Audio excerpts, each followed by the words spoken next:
yeah, that's the idea. You're not supposed to like him, but it kinda also becomes overbearing. Same with Corcus. It's overbearing. You know, yeah. Anyway, so right. Hey, Guts and Casca are guarded. Bang. There's no way a concussion have impact. Right. Not a fan of this though. So Casca has also been leading the band for like a year straight. That wouldn't be necessarily so bad, except the fact that it's also the fact that she's helping to keep 1,000 troops safe from constant and Midland attacks while on Midland soil. So yeah, that's rough. She's also like the only one really in command and has not really been sleeping, so she is very much. God. I'm not sure how well I can describe this, but I very much see like Taylor right now in her current state of mind because she is a very stressed person. So it's hard to tell if this is more stress relief or Casca like trying to vent. I think those are the same thing I just described. Anyway, so unfortunately this upcoming scene is bastardized in all animated mediums. You really have to read the manga in order to get the full context of this because there's so much left on the table that is not addressed.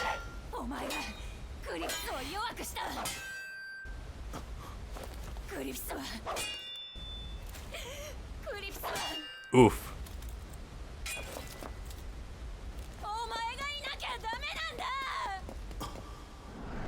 And just takes it. God, I forgot how good this looks with the snow. Oh wow, it was huge there. And just takes it. I think she's really surprised by that fact. Oopsie.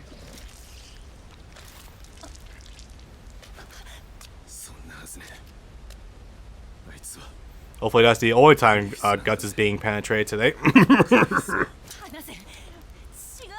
Noticed. Yeah, God.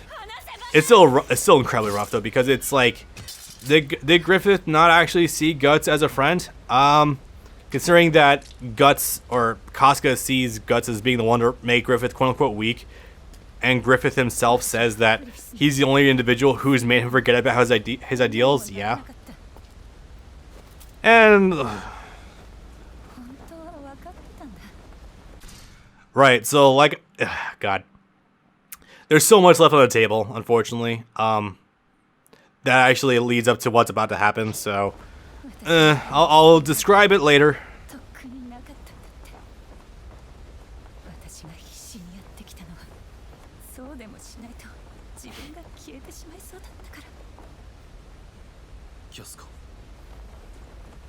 A lot of depression and a lot of anxiety here all at once. Oh, it's not the first time she'd almost fall into water.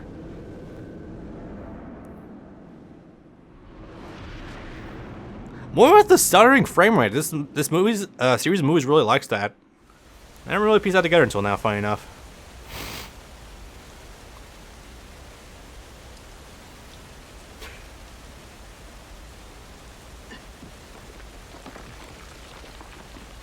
You know, if actually falling from that height during the Adon fight was anything to go by, I don't think this would have actually killed her. It might have. I don't know. No helmet, so hard to say. Irrelevant though. Woo.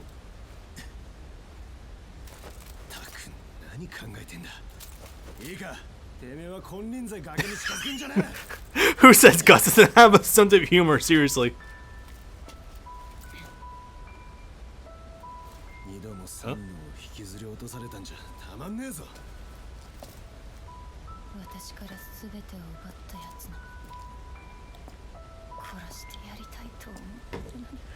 Yeah, but despite that fact, Guts is the only person who's actually really treated you not as a woman, but as a soldier and another human being.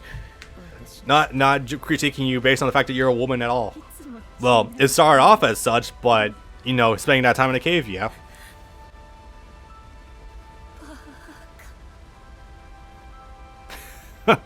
Although, we'll admit, the movie doesn't do too bad of a job at this. Like, the lead up to it it's okay.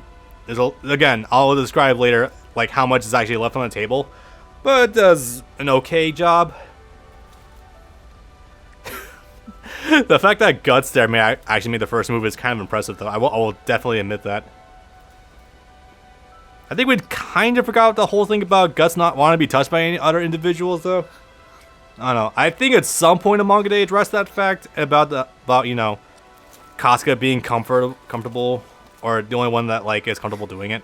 Yeah, it's somewhere. I'll have to go dig for it at some point.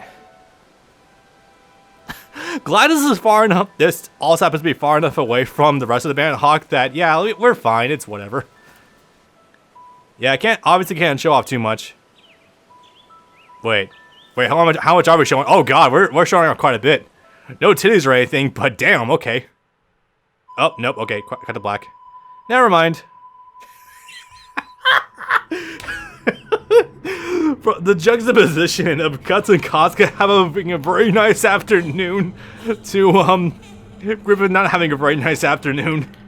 Remembering one other very nice afternoon he had far in the past. That debatably may not have happened. Probably did, but considering the mindfuckery of the God Hands, it's debatable. Okay, I will discuss how many things were left on the table when we get to the end of this cutscene. Also, yeah, this. Right. So this is sort of more of a metaphor. Like, it's obviously this castle is apparently what triggered Griffith into wanting his own kingdom, and this is how it's portrayed to us. I'm not sure if this is actually how it happened. Again, I'll have to go rewatch the 97 anime because that does a pretty good job of it. But yeah, there's the purple. I do like this though. I don't think this was actually used anywhere else. Guts mysteriously appearing behind him, which by the way, I'm like 90% certain that's actually like Black Swordsman Guts and not like Golden Age arc. I think. I could be wrong, but I think that might be the case.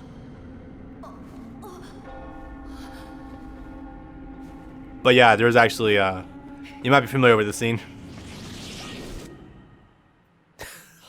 That's actually kind of cool. I never sat down and analyzed that scene too much. This is actually an indicator that, yeah, in this very moment, he would choose Guts over sacrificing everyone to get the kingdom, essentially. So that's really nice. That means he is still kind of here, which is good. But of course, there's an obvious resentment about, you know, Guts and all that fun bullshit. Hey! I don't remember ordering Bloodborne DLC. What the hell is this doing here?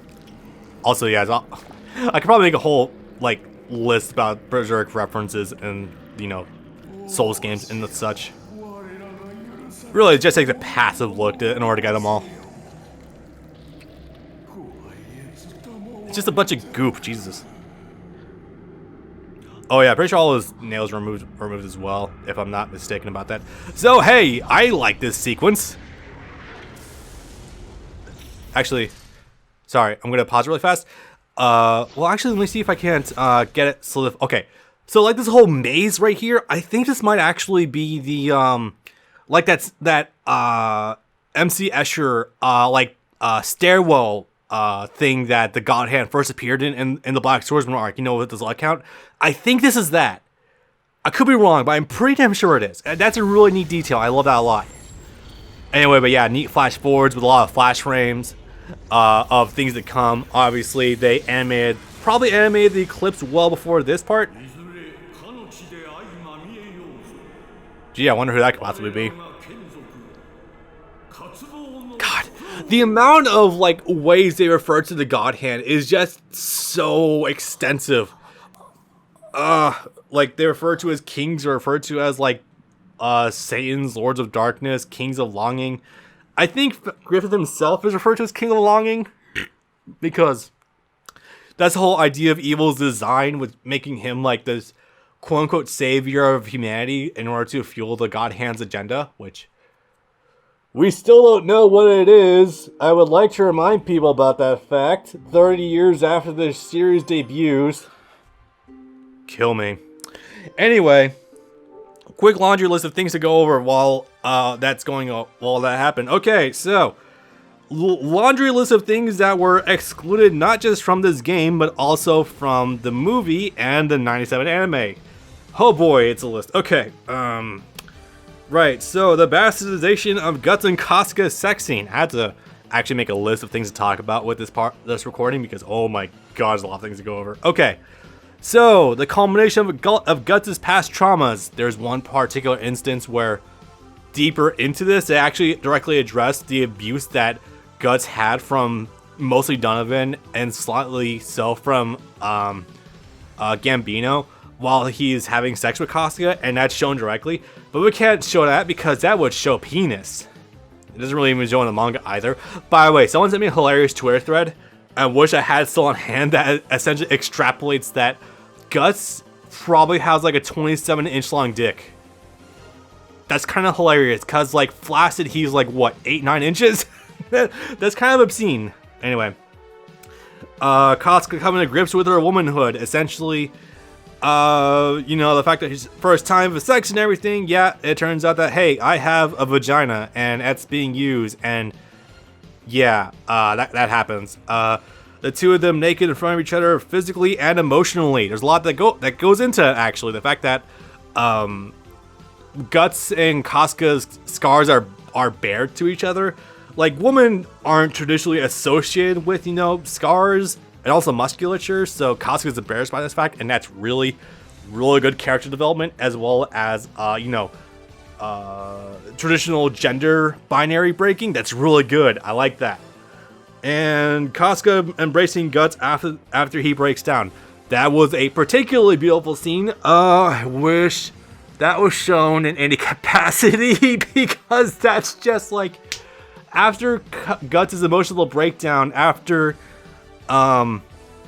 he accidentally like has like a nasty like bit and starts choking her. Yes, there's a precedent for that. She embraces him from the back, accepts him for who he is, and that's just like that just makes this scene perfect. There's literally the anime and the trilogy movies with not showing that. Essentially, just makes it so that Casca just seems more like a confused shithead rather than like a cohesive part of Guts' character as well as him being a cohesive part of her. There's so much left on the fucking table. It's just like, oh man, it sucks though because like Brandon, who is nowhere near into Berserk as I am currently, even he was especially like he thought that just from that scene alone that you know Casca just seemed like a confused, indecisive bitch, which A, rude, B, yeah, without the full context of the whole sex scene by itself, because oh no, it's a movie, we can't show sex at all, and we can't risk showing male butts. Oh no. Yeah, that's you're really missing a lot without that scene. And of course, that was when he first showed me this series with the movies. Then I watched the '97 anime, and then I read the manga, and you know everything just kind of fits into place. Sorry, I had to go on that tirade because so much is left on the table with Guts and Casca's character. Like, we don't address the whole "don't touch me" thing. We don't address the whole thing about Guts and Casca getting closer. Now we just jump right into the sex. Nothing else. Okay. Also, don't really address the whole thing about how Guts and Casca, since the whole like interesting dynamic between all three of them and Griffith, and how since Griffith was seen more and more beyond Casca's reach, and how Guts was approaching more and more on an emotion level, they started to click more. I think that's deserving of a quick drink, actually.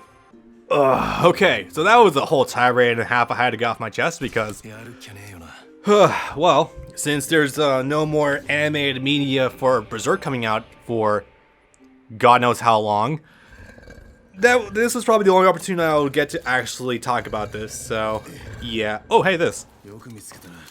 Oh God, I hope I have this all memorized. I can talk about it like easily.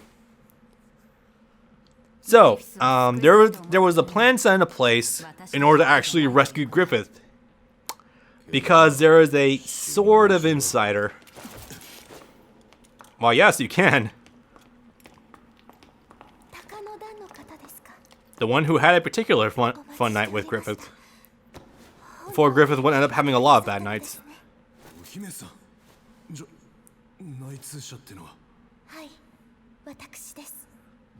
Yeah. Charlotte ends up being a much better character than you would initially perceive her to be. She's not just like a political toy that is just bouncing around. No, there's a lot that actually goes into her. Have we already descended past it? Hope not. Hope we actually get to show it off. Because that is a fairly important scene. Oh, yay, we do. So, okay. More venting. The Age of Wars, literally a millennia ago. Well, a little more so.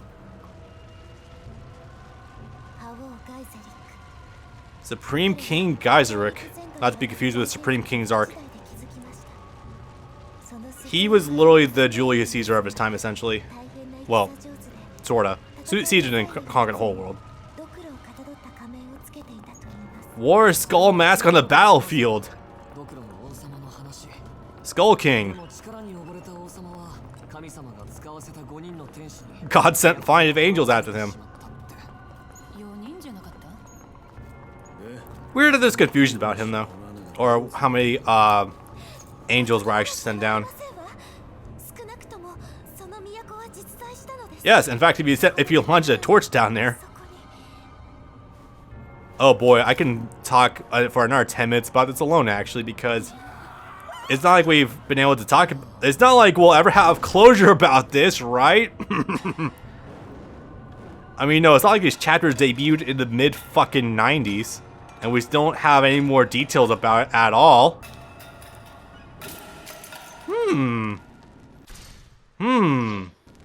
Skulls with the brand on them, you say? Intriguing. And we still don't have any answers 25 years later. I'm not kidding.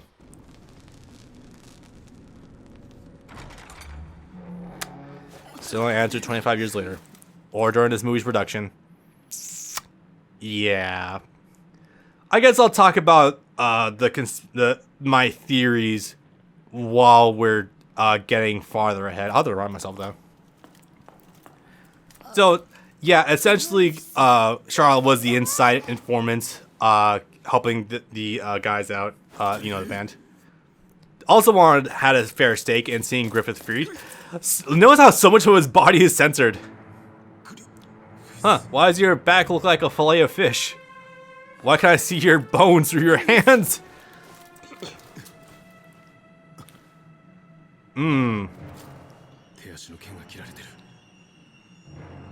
Yup.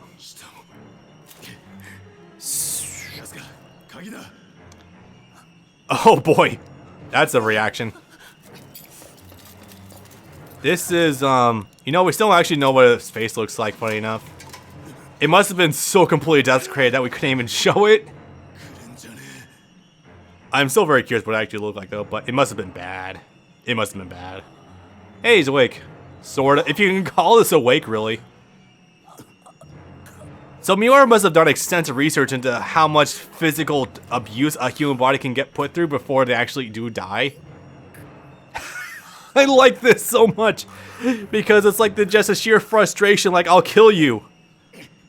But Guts still cares, and Griffith still does care about you, even if he hates you. I love you, but I hate you, but I love you, but I hate you. Oh God, this is such a well done scene. Mwah! 10 out of 10. Oh God, no words, but it still conveys all this emotion and depth. It's so great. I love it. I love how I can actually talk about this with relative ease. Okay, where do we start? First, I'm getting a drink before I get too involved.